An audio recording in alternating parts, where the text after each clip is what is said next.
Hai Sobat Hits, selamat bergabung kembali di podcast Hits. Pada episode kita kali ini, kita akan melanjutkan pembahasan kita terkait pengobatan komplementer. Sudah bersama dengan kita juga Ibu Deliana. Nah, terima kasih Bu, sudah beberapa kali. Kalau nggak salah sudah 3 kali. 3 ya, kemarin sudah 3 episode. Ya. Berarti ini kali keempat Ibu bersama benar, kita dokter. ya, menjelaskan tentang komplementer. Episode 1 kita sudah membahas arti komplementer. Ya. Episode 2 kita sudah membahas sejarah Bapak Ibnu Sina.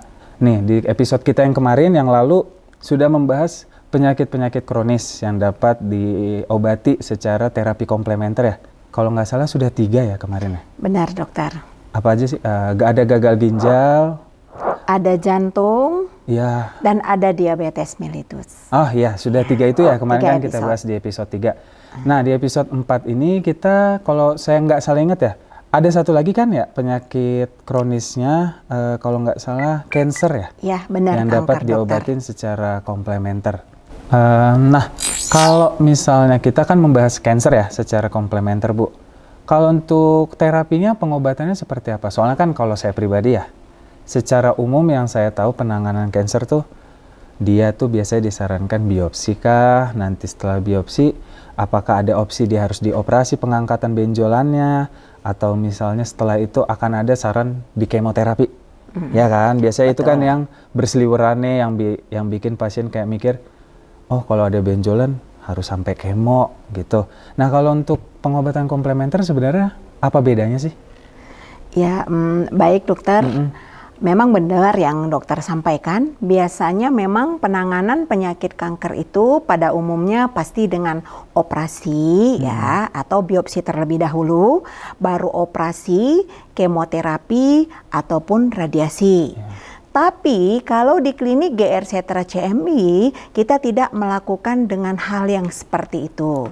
Tapi pasien itu cukup minum obat saja, di mana obat yang kita berikan itu adalah obat formula Ibnu Sina yang mampu memutus inti sel DNA kanker yang rusak, yang menyebabkan mutasi genetis sel.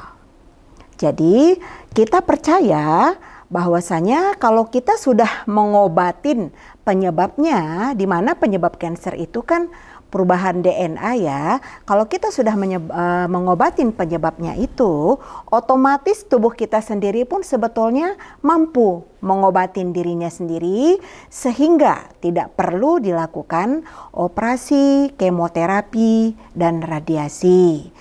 Karena tindakan invasif tersebut banyak sekali menimbulkan efek samping. Jadi efek samping ini salah satu yang kadang-kadang dihindari oleh pasien, di mana efek sampingnya itu seperti kuku hitam, sakit badan semua, ada rasa mual, rambut rontok, seperti itu. Tapi kalau dengan menggunakan formula Ibnu Sina dalam bentuk minum obat, pasien merasakan sangat nyaman dan efektif. Pertama, cewek ya, kalau namanya cewek pasti yang dia paling takutkan itu rambutnya rontok, terus kukunya hitam, karena itu kan estetik juga ya dokter ya. Nah, selain daripada itu, kemoterapi itu kadang-kadang menimbulkan imun yang sangat lemah, sehingga CMI hanya menggunakan formula Ibnu Sina yang lebih nyaman dan efektif. Nah, menarik nih Bu dari yang Ibu bahas tadi terkait pengobatan komplementer ke penyakit kanker. Berarti pengobatannya itu dia lagi-lagi langsung ngobatin sumber masalahnya di mutasi genetiknya itu ya Bu ya? Betul sekali dokter, karena memang Ibnu Sina ini ada prinsip ya, prinsipnya seperti itu. Ada sebab dan musabab. Jadi penyebabnya dulu, baru efek yang dimunculkan oleh kanker itu sendiri. Nah, penyebabnya itu seperti kita tahu tadi itu perubahan DNA atau mutasi sel. Nah, efek daripada terjadinya mutasi sel itu tentu bisa muncul benjolan ya, berubah bentuk kulit kita, bisa juga dia misalkan jadi radang, luka, seperti itu. Itu bisa dikatakan musababnya. Nah, tapi penyebabnya itu tetap kerusakan daripada DNA-nya. Jadi kunci utama itu menurut Ibnu Sina, DNA dululah yang kita perbaiki. Nah, selain daripada perbaikan DNA, kita juga harus memperhatikan nutrisi pasien, di mana kita harus tahu makanan yang dimakan oleh pasien itu seperti apa. Jangan sampai menimbulkan efek yang tidak baik bagi tubuhnya. Misalkan kita hindari daging merah, kita ganti dengan ikan yang alami, seperti itu. Jadi sayur-sayuran, buah-buahan, karena selain daripada perbaikan permasalahan utama, nutrisi, udah itu psikologinya juga harus kita perbaiki. Yang ketiga, dukungan keluarga. Jangan sampai pasien ini berjuang sendiri ya. Kalau kami dari tim CMI pasti mendukung seperti apa pasien kami sehat. Tapi kami juga meminta kerjasama dengan keluarga pasien. Karena kalau kita mampu menjaga psikologi pasien ini, otomatis keinginan sembuhnya juga tinggi. Kalau keinginan sembuh pasien itu tinggi, obat juga bekerja sangat efektif. Nah, jadi pengobatan komplementer itu harus juga didampingin oleh pemilihan nutrisi yang baik ya Bu ya? Dia juga kalau dari Ibu bilang, selain nutrisi, dukungan secara psikis, psikologi, dukungan dari keluarga juga, jadi bukan pasien aja sebenarnya yang berjuang. Keluarganya, dukungan dari keluarga juga, itu kan semua ngebantu untuk pasiennya lebih tenang. Benar dokter. Baik. Nah Ibu juga kan kalau saya nggak salah dari awal CMI ini berdiri di 2008 ya? 2008 betul. Berarti sekarang udah 16 tahun Ibu Benar, jalan dokter. sebagai seorang praktisi komplementer di Klinik Utama CMI. Nah kita membahas cancer. Selama 16 tahun Ibu bekerja sebagai seorang praktisi, sudah berapa banyak atau enggak gini, jenis cancer apa saja sih yang sudah pernah Ibu tangani dalam pengalaman Ibu 16 tahun ini? Ya. Terima kasih dokter. Kalau kita bicarakan kanker ya, kita tidak bisa memilih. Karena kanker itu bebas menyerang organ apa saja. Seperti payudara, kanker ovarium, kanker rahim, kanker serviks atau mulut rahim. Nah terus kanker darah, kanker otak saja ada. Sementara otak itu sebetulnya leader dalam tubuh kita. Nah, leader tubuh aja bisa kena kalau misalkan udah terjadi mutasi sel dalam tubuh kita.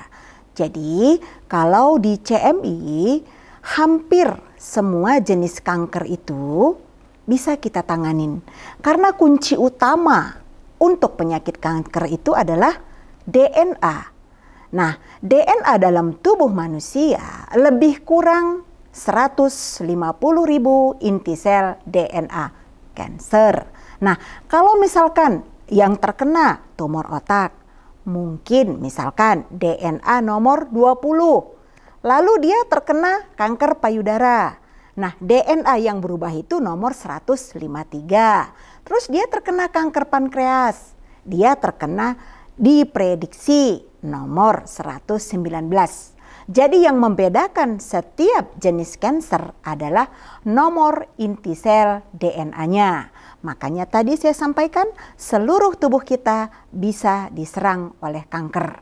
Seperti itu. Nah, selama 16 tahun kami berkecimpung dalam menangani 4 penyakit berat yang seperti kita bahas hari ini kanker, hampir 80% CMI itu sukses. Dengan catatan datangnya jangan terlambat. Yang kedua, disiplin dalam berobat. Dan yang ketiga, hindari stres. Banyak berdoa dan kembali lagi jaga nutrisi. Seperti itu. Jadi lebih kurang udah ribuan rekam medis untuk penyakit kanker yang sudah ditangani di CMI.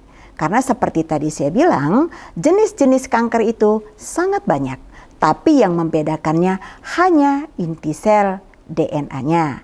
Dan formula Ibnu Sina mampu mencari dan menentukan DNA mana yang rusak apabila terjadi benjolan? Apakah di tulang?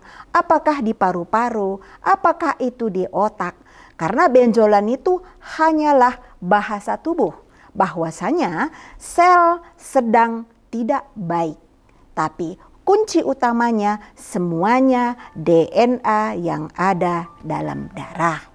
Jadi seperti tadi saya katakan, tingkat kesuksesan GR Setra CMI hampir 80%. Jadi tingkat kegagalan itu hanya 20%. Itu pun bisa saja karena datangnya terlambat dan faktor usia, tidak disiplin berobat, dan tidak memperhatikan nutrisi makanan. Dari omongan Ibu, jawaban Ibu yang sebelumnya, ada nih yang menarik perhatian saya. Kalau saya nggak salah dengar, Ibu sudah membahas tingkat keberhasilan pengobatan komplementer di CMI selama 16 tahun belakangan ini di angka hampir atau kurang lebih di 80%. Ya, benar sekali benar dokter, ya? Seperti tadi saya sampaikan. Baik, itu untuk terkait cancer aja atau untuk keempat penyakit kronis yang sebelumnya sudah pernah Ibu jelaskan juga? Ya. Sebetulnya keempat penyakit tersebut CMI suksesnya 80%. Kanker sama 80%. Asal datangnya tidak terlambat. Oke, berarti itu lebih ke angka rata-rata ya Bu ya untuk keempat penyakit itu di 80%. Benar dokter. Tinggi juga ya, berarti apa nih sisa 20%? Sedangkan kan kita nih pribadi orang sakit datang mau berobat, pengennya 100% atau enggak di angka 90 plus lah, 90% plus tingkat keberhasilan. Sebenarnya apa sih yang bikin dia di 80? Kita sebagai manusia tidak bisa sombong ya, karena menyembuhkan itu kan semuanya sebetulnya Tuhan yang Maha Esa. Tapi tingkat kegagalan itu biasanya pasien itu datangnya terlambat. Nah, yang kedua, nutrisi tidak tercukupi.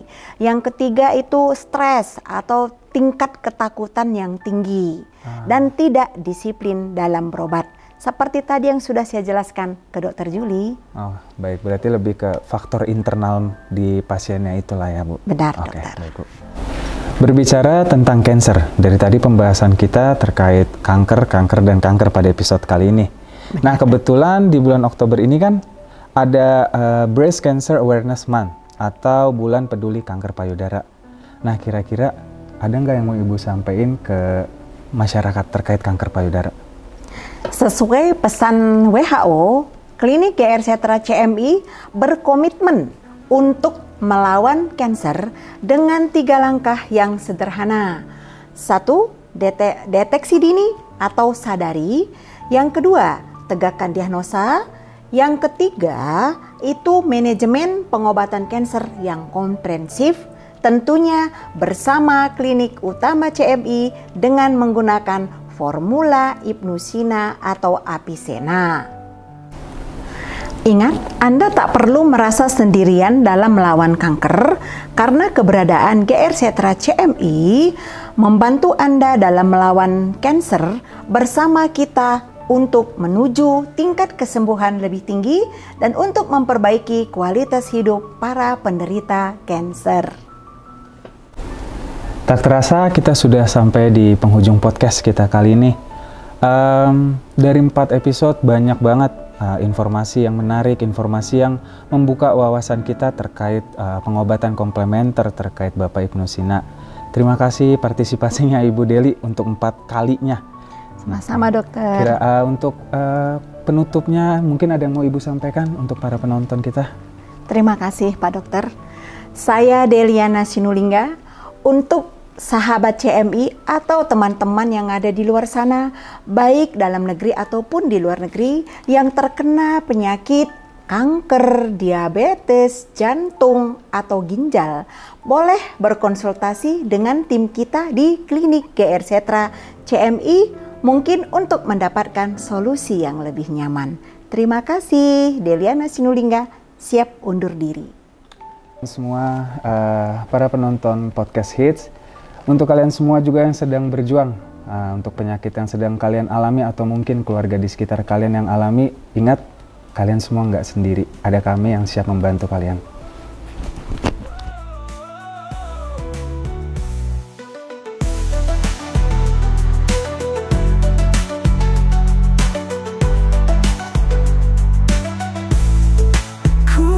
bersama, kita semua berdoa. Sinar mentari kan menghangatkan jiwa. Dengan cinta yang takkan pernah pudar, kuat bersama kita hadapi semua.